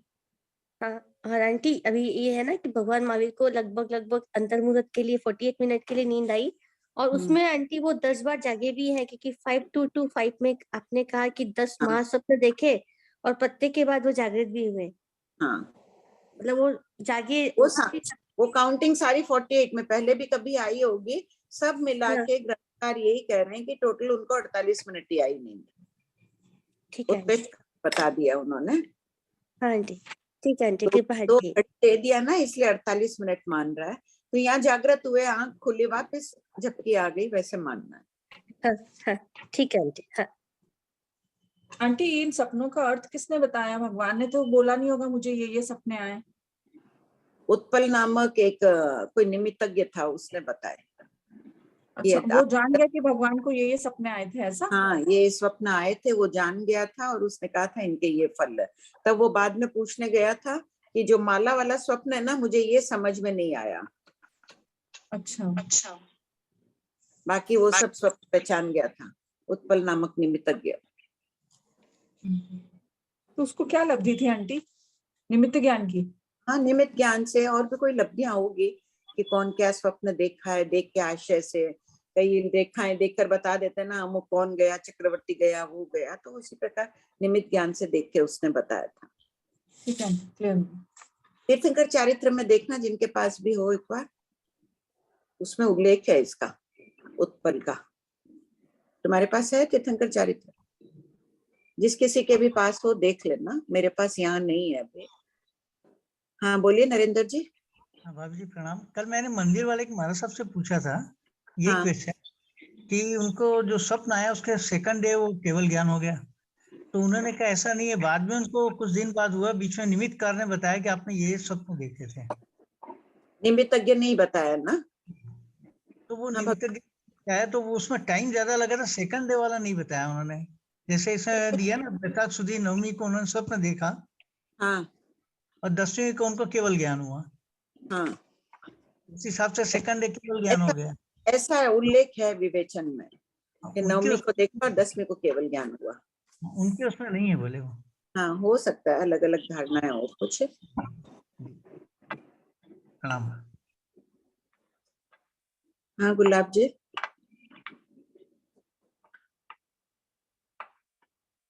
गुलाब आंटी। तीर्थंकर चारित्र में ना, ये कठपुतला ने जो परिचय दिए थे ना भगवान महावीर स्वामी को, उस टाइम उनको नींद आई थी कहते हैं। तब उन्होंने ये 8 स्वप्न देखे थे, 10 स्वप्न देखे थे। ये कई ऐसे बोलते हैं, तीर्थंकर पढ़ा हुआ है मेरे पूरा। हाँ, एक बार वापस देख लेना उसमें से। हाँ। बताए किसने, ठीक से देख लेना। हाँ आंटी, ये जो आपने बताया कि उत्पल नामक निमित्त के, तो ये भगवान के पास गए थे कि मैंने देखा, या भगवान उनके पास गए थे कि मतलब क्या था, ये नहीं पता मुझे। मतलब आप बोल रहे ना कि ये उत्पल नामक निमित्तज्ञ है जिनको सारे सपनों का मीनिंग पता चल गया था। हाँ, लेकिन माला का पता नहीं चला कि ये 2 हाँ। माला थे, उसका क्या फल होगा। लेकिन मतलब भगवान थोड़ी ना इनके पास गए थे पूछने के लिए छद्मस्त भगवान अवस्था। इन्होंने स्वतः ही उत्पल ने किसी को बताया है। अच्छा, वहां पे लोगों को बताया। हाँ, किसी को बताया। और फिर वो चौथा वाला समझ में नहीं आया, वो पूछने के लिए भगवान के पास गए। हाँ, भगवान से पूछा होगा कि इस वाला का क्या फल है, या बाद में भगवान को 10वीं को तो केवल ज्ञान हो ही गया, चतुर्विध स्थापना हो गई, गंधर आदि किसी भी मुनिराज को पूछ लिए होंगे। भगवान अच्छा, तो उन्होंने मतलब वहां की लोगों को बताया कि ऐसा स्पष्ट उल्लेख नहीं है कि भगवान, देखना उसमें शायद अगर दिया हो तो, मेरे ख्याल से शायद स्पष्ट उल्लेख नहीं है कि भगवान ने जवाब दिया या अन्य किसी ने जवाब दिया कि माला के युगल का क्या अर्थ है। अच्छा, और आंटी जो अपन ये बोलते हैं कि 48 मिनट्स की नींद ली आई, मतलब वो ऐसा तो नहीं कि साउंड स्लीप या नींद ही नहीं आई, मतलब ऐसा नहीं, नींद तो आई, नींद आई, झपकियां आ रही थी, वो टोटल झपकियों को काउंट करो, 12.5 वर्षों में 48 मिनट तक आई। तो केवल 48 मिनट तक ही, मतलब इतना ही टाइम तक झपकिया या नींद आई, बस इतना ही? हाँ, बस उतना ही। कितनी बड़ी बात, 12.5 वर्षों में 48 मिनट सोना। हाँ, मेरा हो गया। हाँ, पढ़िए सपना जी। आंटी डाउट्स है। हाँ बोलो, हो गया ना डाउट? नहीं, नरेंद्र हाँ, हो गया ना उनका भी? ये 10 जो आखिरी तीर्थंकर को 10 स्वप्न आते हैं, तो हर अवसर्पणी काल में होगा ये? अब होना चाहिए है, ऐसा कोई उल्लेख है नहीं नरेंद्र जी। प्रथम तीर्थंकर का क्लियर नहीं है कि उन्होंने देखा था या नहीं देखा था। सब तीर्थंकरों या नहीं, अपने पास उल्लेख नहीं है। इसमें क्या दिया हुआ, कुछ दिया नहीं ना बुक में, तो कुछ नहीं दिया है, इसलिए मैंने कहा सिर्फ महावीर स्वामी नहीं देखा तो आगे भी अवसर्पणी काल में आखिरी वाले देखेंगे क्या स्वप्न 10? देखो बाकी के तो जो आ रहे हैं 5211 में, इन सब बातों में तो एक रूपता बताई है, स्वप्नों के विषय में कुछ था नहीं उसमें, तीर्थकाली प्रकीर्णक में।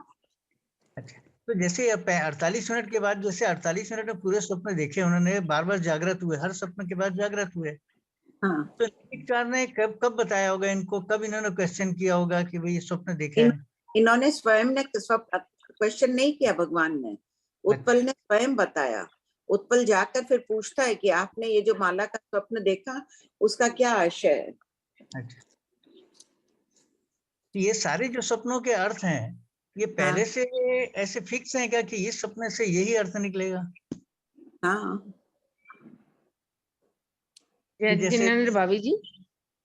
हाँ, ये सूर्य देव ने जो दिखाया था ना नाटक, मैंने यहाँ महाराज जी ने प्रवचन में बताया था, तो सूर्य देव ने जो नाटक दिखाया था ना, उसमें सब ये सब मतलब भगवान का सब उसमें दिखाया था, कहते हैं। हाँ, 32 प्रकार के नाटक दिखाए थे ना, उसमें ये स्वप्न और सब दिखाए थे, कहते हैं। हाँ, ऐसा भी सुना हुआ है। हाँ, ऐसा ही दिया हुआ है, तीर्थंकरों को दिखाते हैं ना, जन्म, दीक्षा, कल्याण, गर्भहरण दिया हुआ है ना। स्वप्न तो स्वप्न भी बोले होंगे ना, वहाँ दिखाए होंगे स्वप्न भी। स्वप्न भी दिखाए होंगे ना, स्वप्न दिखाए भगवान को आए थे स्वप्न? नहीं, वो दिखाए नहीं, वो उसने कहा कि भगवान ने ऐसे ऐसे स्वप्न देखे। हाँ, ठीक है, धन्यवाद। आंटी, हाँ, आंटी तीर्थंकर चरित्र किताब मैंने खोली आंटी, वहां पे लिखा हुआ है कि ग्रंथकारों का मत है कि ये 10 स्वप्न भगवान ने प्रवज्ञा धारण की उसके बाद 8-9 मास में ही देखे, किंतु भगवती सूत्र में लिखा है, आंटी आज्ञा हो तो पढ़ो। हाँ, पढ़ दो। किंतु भगवती सूत्र में लिखा है कि समने भगवान महावीर, ये पूरा वो लाइन दिया है, इसमें छद्मस काल की अंतिम रात्रि का है। ग्रंथकार अर्थ करते हैं कि छद्मस काल की रात्रि का अंतिम भाग, परंतु ये अर्थ उचित नहीं लगता। रात्रि के अंतिम भाग में आए हुए सपने के फल 11-12 वर्ष में मिले, ये मानने में नहीं आता। भगवती सूत्र के फलादेश के शब्द देखते हैं तो शीघ्र फल मिलना ही ज्ञात होता है। सूत्रकार मोह महापिशाच को पराजित कर देना लिखे और उसका फल वर्षों बाद मिले ये विश्वसनीय नहीं लगता, इसलिए हमने इन्हें यहाँ स्थान नहीं दिया। आगे ज्ञानीजन करें। पर ठीक आंटी है। वो आपने जो उत्पल नाम के कहा उसका वर्णन नहीं है आंटी। कहीं तो है उसका भी वर्णन उत्पल का। अच्छा ठीक है, देख के हाँ ठीक मिल जाएगा, देखना वहीं कहीं मिल जाएगा या और कहीं भी हो तो ध्यान नहीं। हाँ हाँ हाँ देख के बताती हूँ। आंटी हाँ ये जो इसमें आया ना कि 22 तीर्थंकरों को नींद नहीं आई, तो आंटी उनके नींद का कर्म सत्ता में तो रहेगा ना, निंदाधिक जो भी है वो। हाँ सिर्फ उदय में नहीं हुआ, ऐसे ही तो समझेंगे इसको। हाँ हाँ कि हाँ कर्म उदय में नहीं आए, उनके सत्ता उदय में तो थे। हाँ ठीक है। हाँ बोलिए।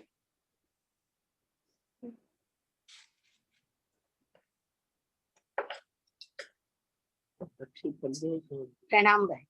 हाँ बोलिए। अभी मम्मी बैठी है, वो जैसे जैसे हम लोग पढ़ रहे हैं वो पूरा उनको आंसर आ रहा है।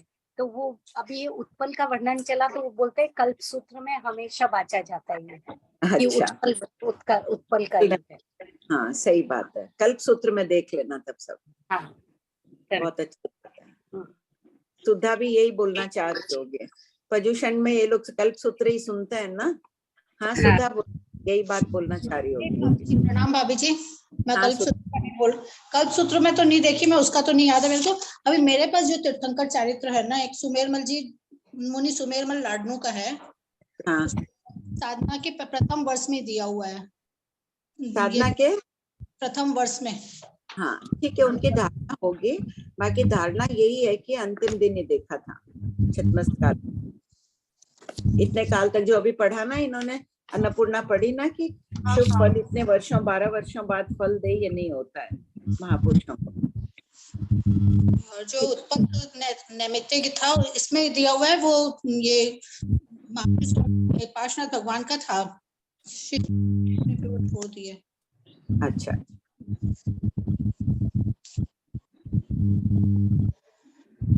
पढ़िए सपना जी। और है क्या प्रश्न? हाँ रेखा बोलो। रेखा जी आप अनम्यूट हुई है ना। नहीं, बाद में मैं पढ़ के बोलूंगी। जैन मौलिक इतिहास में भी है, बट वो ठीक है बाद में हाँ हाँ पढ़िए सपना जी।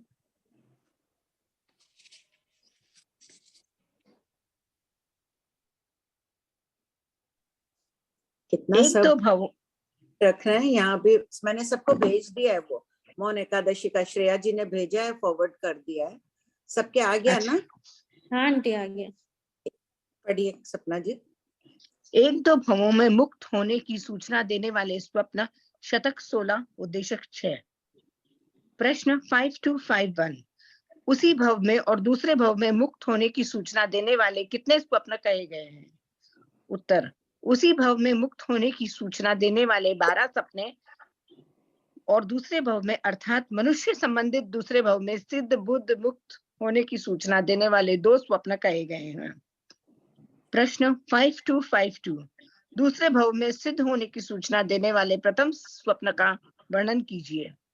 उत्तर कोई स्त्री या पुरुष स्वप्न के अंत में लोहा, तांबा, कतीर या शीशे का ढेर देखे यावत उस पर चढ़ जाए तो दूसरे मनुष्य भव में सिद्ध होता है।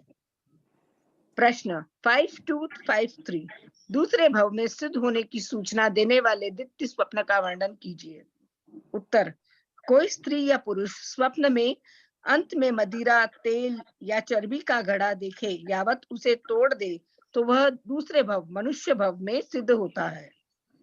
प्रश्न 5254 उसी भव में सिद्ध होने की सूचना देने वाले प्रथम स्वप्न का वर्णन कीजिए।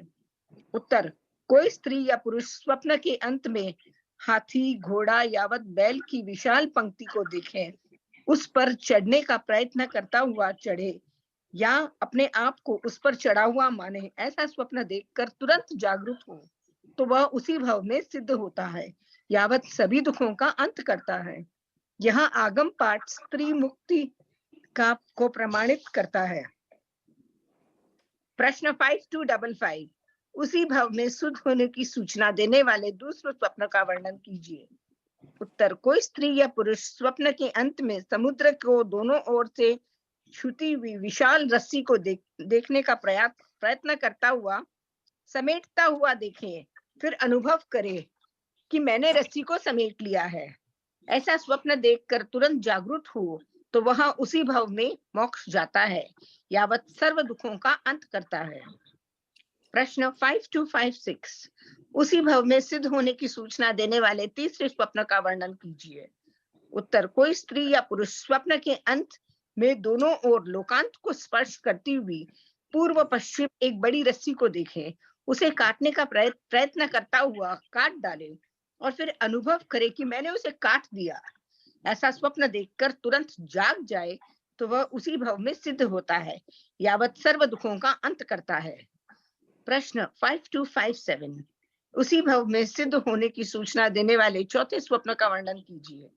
उत्तर, कोई स्त्री या कोई पुरुष स्वप्न के अंत में ऐसा देखे कि उसने विशाल काले या पीले यावत सफेद रंग को उलझते हुए सूत को सुलझाते हुए यावत अनुभव करें कि मैंने सूत को सुलझा दिया है। ऐसा देखकर तुरंत जागृत होने वाला उसी भव में सिद्ध होता है, यावत सर्व दुखों का अंत करता है। प्रश्न 5258, उसी भव में सिद्ध होने की सूचना देने वाले पांचवें स्वप्न का वर्णन कीजिए। कोई स्त्री या पुरुष स्वप्न के अंत में विशाल सोने, चांदी, रत्नों और व्रज हीरों के ढेर को देखे, यावत अपने आप को उस पर चढ़ा हुआ अनुभव करके तत्काल जागृत हुए तो वह उसी भव में सिद्ध होता है, यावत सर्व दुखों का अंत करता है। प्रश्न 5259, उसी भव में सिद्ध होने की सूचना देने वाले छठे स्वप्न का वर्णन कीजिए।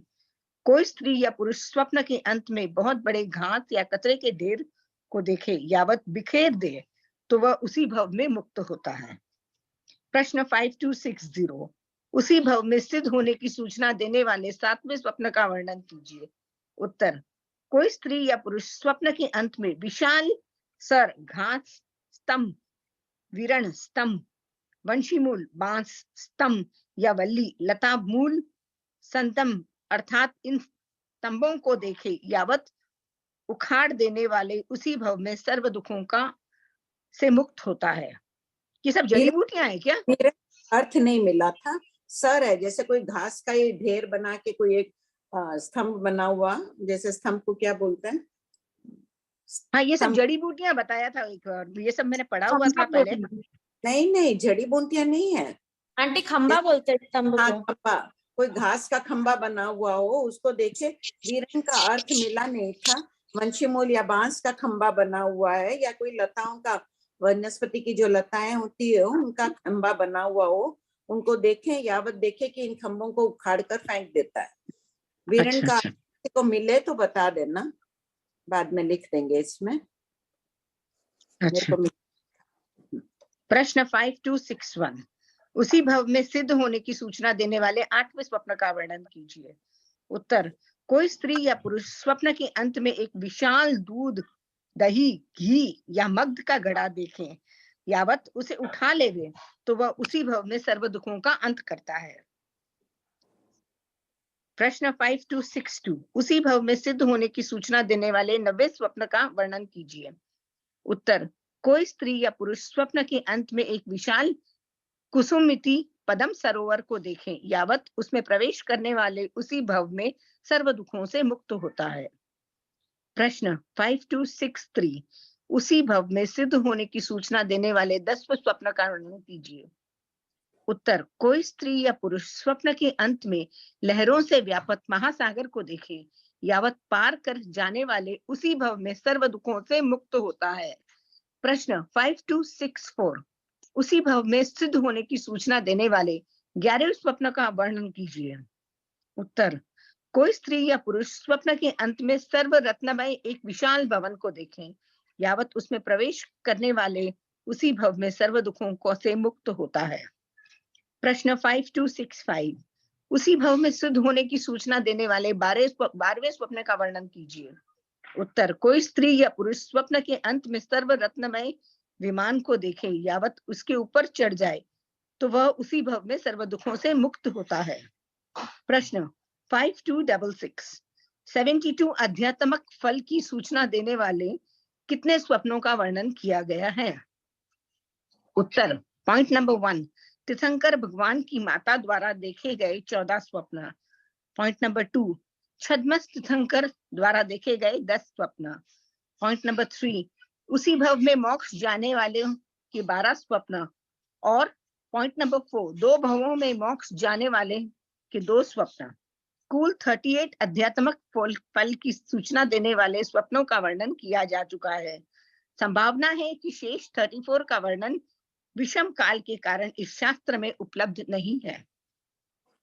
भगवती सूत्र पूरी है अभी? नहीं है। काफी। कितने शतक थे इसमें? कोई बोलेंगे? 101 शतक थे और अभी कितने हैं? 41 है अभी। कितने उद्देशक थे? 10,000 उद्देशक थे भगवती सूत्र में, जो अभी 1924 उद्देशक की उपलब्ध है। फिर भी बहुत बड़ा शास्त्र है। हाँ बोलिए श्रेया जी। प्रणाम सर, जय जिनेन्द्र। इसमें जो 2 भव की बात कही गई है, वो 2 भव कौन कौन से होंगे? 2 मनुष्य के भव। एक मनुष्य भव की अपेक्षा। अच्छा, बीच में चाहे वो देवगति में जाके आया हो, जहाँ भी जाया हो, मनुष्य भव की बात है। या डायरेक्ट मनुष्य से मनुष्य भी बन सकता है? वो भी हो सकता है। केवली की आगति तो है ही मनुष्य की। हाँ, केवली की आगति है ना मनुष्य के। हाँ, वो भी है। अच्छा, एक चीज जो आपने बताई ना कि अभी 5वां आरा है, आने वाली उत्सर्पिणी में 5वें आरे में धर्म के जो स्वप्नों का फल बताएंगे, तो वो स्वप्न पाठक भी बता सकता है। लेकिन अभी तो 5वें आरे में धर्म है, लेकिन उत्सर्पिणी में जब आएंगे तो धर्म तो रहेगा नहीं, तो क्या ऐसे स्वप्न पाठक हो सकता है? स्वप्न पाठक तो आध्यात्मिक धर्म वाले नहीं होते हैं ना। ये तो स्वप्न पाठक इनकी विद्याएं होती है, आजीविका के लिए करते हैं ये वर्णन। तो आजीविका के हो सकता है कि हो, नहीं पता, उल्लेख नहीं है उनका। प्रथम तीर्थंकर को कौन बताएगा? हो सकता है 5वें आरे में, जैसे अभी स्वप्न पाठक आदि तो रहते ही हैं, कोई हो जाए उस समय बता दे, या देवराज आके भी बता सकते हैं। उल्लेख नहीं था उसमें। अच्छा,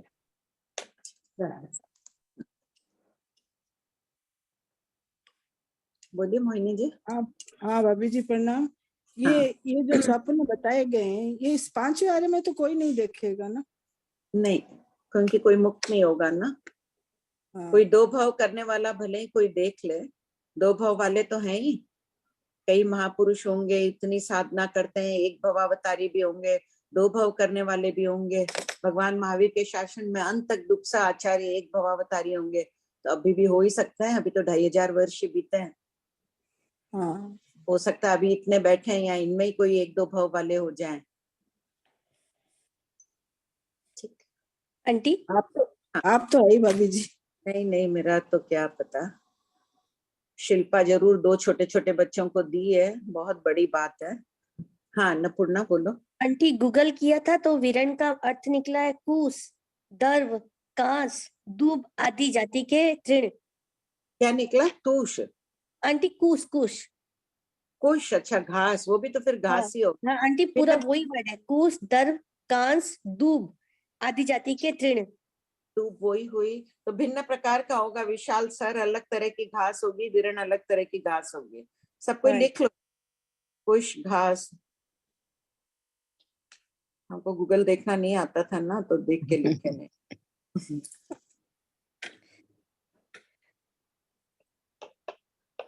आंटी, ये 2 भाव में मोक्ष जाने वाले के 2 सपने कौन से हैं? ये कहाँ है? वो है ना इसी में, शुरू में 2 वही दिए हैं, दूसरे भाव में। कौन से वाले? देखो 5252 553। हाँ। ठीक है।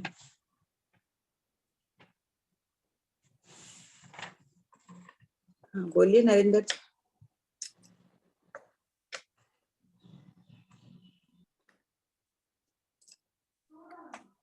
हाँ भाभी जी प्रणाम। ये मैं पूछेगा, इसमें जैसे दो भाव के लिए जो स्वप्न देखते हैं, जिसका 2 भाव में है मोक्ष जाने का, उसके बाद फिर 1 भाव के बाद फिर 12 स्वप्न देखते होंगे। वो देखते हैं, वो नहीं, ऐसे इस प्रकार के स्वप्न होते हैं। वो 2 प्रकार के स्वप्न देखने वाले 2 भाव में सिद्ध होते हैं। ये दो भाव के जान बाद एक भाव गया और एक भाव बचा फिर, हाँ तो फिर 12 वापिस स्वप्न तो वापिस भी देख, उन 12 में से कोई भी एक देख सकता है। मान लो किसी ने 2 भाव की सूचना देने वाला कोई एक स्वप्न देखा, वापिस उसी भाव में सिद्ध होने वाले है, वापिस भी देख सकते हैं स्वप्न।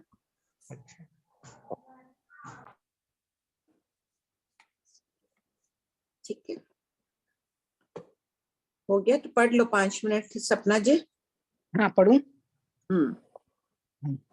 गंध के पुद्गल बहते हैं, शतक 16, उद्देशक 6। पूर्वापर संबंध।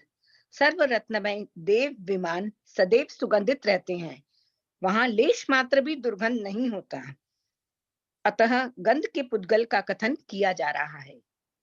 प्रश्न 5267 बनते, कोई व्यक्ति यदि कोष्ठ पुष्टों सुगंधित द्रव्यों के पूरे यावत केतकी पुटों को खोलकर एक स्थान से दूसरे स्थान लेकर जा रहा हो और अनुकूल हवा चल रही हो, तो क्या उसकी गंध बहती फैलती है या कोष्ठ पुष्ट यावत केतकी पुष्ट वायु में बहता है? उत्तर, गौतम, कोष्ठ पुष्ट यावत केतकी पुट सुगंधित पदार्थ नहीं बहते, किंतु घ्राण सहग्रामी गंध पुद्गल बहते हैं। प्रश्न 5266 घ्राण सहग्रामी पुद्गल बहते हैं, इसका क्या तात्पर्य है?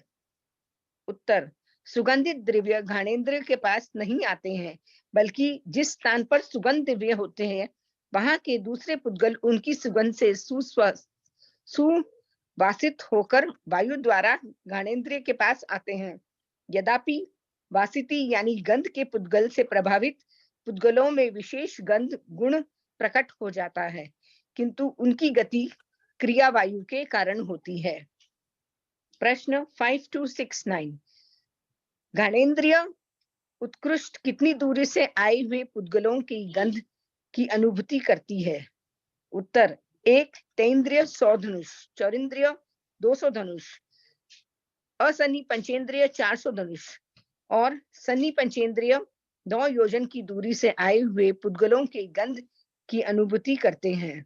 उससे अधिक दूरी से आने पर उन पुद्गलों की गंध एवं उनके द्वारा वासिती प्रभावित पुद्गलों की भी गंध शक्ति नष्ट हो जाती है।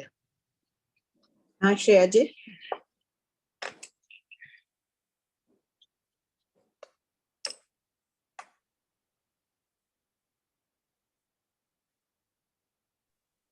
बोलिए श्रेया जी। ये कोष्ठ पुट्ठों और यावत केतकी पुट्ठों को खोलकर, तो ये यावत यहाँ से यहाँ तक के यहाँ दिया बहुत नाम दिए हुए हैं, कोष्ठ पुट है, कोई चीज की सुगंध, जैसे अपन बोलते हैं गुलाब का अर्क है, इसका अर्क है, तो उस प्रकार के जो पुट है सुगंधित पदार्थ, बहुत नाम दिए हुए, यावत छोड़ दिया फिर बीच में। तो ये मतलब सब सुगंधित पदार्थों के नाम है, कोष्ठ पुट्ठों, केतकी पुट्ठों, और भी बहुत नाम दिए हुए यावत बीच में। अच्छा, हाँ सोनम। आंटी क्वेश्चन नंबर 5268 थोड़ा सा समझा दीजिए। 5268 यही, हाँ लास्ट। के पुद्गल 400 धनुष दूर अगर पड़ी हुई है कोई सुगंधित वस्तु, तो उससे जो सुगंध निकल रही है उसके द्वारा दूसरे पुद्गल भी वासित हो जाते हैं, उसके जैसा ही बन जाते हैं। जैसे भाषा वर्गना के दूसरे पुद्गल है, मैं बोल रही हूँ ना, तो भाषा वर्गना के दूसरे पुद्गल भी उसी रूप परिणत हो जा रहे हैं और कान में जा रहे हैं। उसी प्रकार गंध के पुद्गल भी होते हैं, वासित होते हैं, अपने जैसा सुगंधित बना लेते हैं। जैसे ठंडी हवा चल रही है, स्नोफॉल होता है हिमालय में, कितनी दूर तक उसका प्रभाव आ जाता है, आता है ना, उस एक जगह स्नोफॉल होने का प्रभाव। कौन सी पुद्गल, जैसे गंध के पुद्गलों में गंध के पुद्गल ही और मिलते हैं या दूसरे पुद्गल भी मिल सकते हैं? नहीं, पुद्गल होते हैं वो गंध सुगंध जैसे बन जाते हैं। दुर्गंधित पुद्गल होंगे तो दुर्गंधित जैसे बन जाते हैं। कितनी दूर तक आएगी दुर्गंध भी? तो अगर तेन्द्रिय है उनको 100 धनुष दूरी तक से आएंगे, चतुरिंद्रिय के होंगे 200 धनुष का, असंगी पंचेंद्रिय को 400, और मनुष्य को 9 योजन की दूरी से आए हुए पुद्गलों की 9 योजन दूर कोई वस्तु पड़ी है, उसकी सुगंध यहाँ तक आ सकती है उसको। पर आंटी अपने को तो नहीं आती ना, इसमें यही व्याघात आ जाता है, ऐसे समझ? व्याघात आदि आ जाता है। परिणमन, अपना उपयोग नहीं जाता है, इतनी मंद हो जाती है शक्ति, अपनी घ्राणेंद्रिय उतनी पटु नहीं है। जैसे वो आवाज के लिए सुना था। कुत्ते को जैसी सुगंध आती है, पता चलता है उसको गंध का, हमें पता चलता है उसकी घ्राणेंद्रिय पटु है ना, पटु यानी कुशल है। हाँ। वो कितनी जल्दी चोरों को पकड़ने के लिए उनको ही ट्रेन करते हैं ना। हाँ। वाले तो आंटी जो व्याज्ञात अपने लिए होता है वो उनके लिए नहीं होता है। और पटु है, कुशल है, अपनी कुशल नहीं है उतनी। कोई को एक शब्द सुनते ही हो गया त्रिपदी, और किसी को सालों सालों तक पढ़ के भी नहीं होता है। तो उसी प्रकार गंध आदि में भी समझना कि उनके पटु नहीं है। इंद्रिय क्षोभक्षम भाव है ना, उनका क्षोभक्षम जाति विशेष में ही उनका क्षोभक्षम तीव्र रहता है। जी आंटी। हाँ ठीक है आंटी। हाँ प्रश्न 5 to 6 से 7 समझा दीजिए ना। कौन सा? 5 to 6 से 7 फर्स्ट इसका। गंध के पुद्गल बहते हैं इसका फर्स्ट। भाई वो लेके कोई सुगंधित द्रव्य जा रहा है और हवा चल रही है, तो उसकी हवा से सुगंध फैलेगी, पूछ रहे हैं प्रश्न गौतम स्वामी। तो भगवान कहते हैं कि नहीं, सुगंधित पदार्थ नहीं बहेंगे। वो कोट के पुत्र में जो भी है, स्प्रे की बोतल से स्प्रे नहीं बहेगा, किंतु ग्राण सहगामी, जो सहगामी पुद्गल है, जो पुद्गल वहां पर है, इंद्रियों को सहयोग दे रहे हैं सुगंध प्राप्त करने के लिए, वो पुद्गल बहते हैं। आंटी मतलब जैसे कोई सुगंधित पदार्थ लेके निकलता है, तो जो आजू के पुद्गल वासित होंगे, आजू बाजू के पुद्गल, तो वो ही अपनी घ्राणेंद्रिय में आएंगे और उसी से अपने को वो खुशबू आएगी। हाँ, वासित भी आएगी, नजदीक भी है तो भी वासित, मूल भी आ सकता है, वासित भी आ सकता है, लेकिन वासित बहुत हो जाते हैं, दूरी तक जाते हैं तब। तो वासित पुद्गलों को हवा बहाती है, तो हवा भी यहाँ पे सहयोगी हो गई, वायु द्वारा घ्राणेंद्रिय के पास लाए जा रहे हैं। हवा बह रही है, ज्यादा सुगंध आएगी। नहीं आंटी, कोष्ठ पुट यावत केतकी पुट नहीं बहते, किंतु घ्राण सहगामी गंध पुद्गल बहते हैं। गंध पुद्गल बहते हैं। तो गंध पुद्गल क्या कह रहे हैं, इसका टीकाकार अर्थ कर रहे हैं कि वो कैसे बह रहे हैं, वो वायु के द्वारा बह रहे हैं, हवा का सहयोग मिल रहा है उनको, इसलिए बह रहे हैं, पहुंचे अपने पास। ठीक है आंटी, आगे समझ। थैंक यू आंटी, टाइम भी हो गया। हाँ, जय जिनेंद्र सबको। जय जिनेंद्र आंटी, कृपा करिए।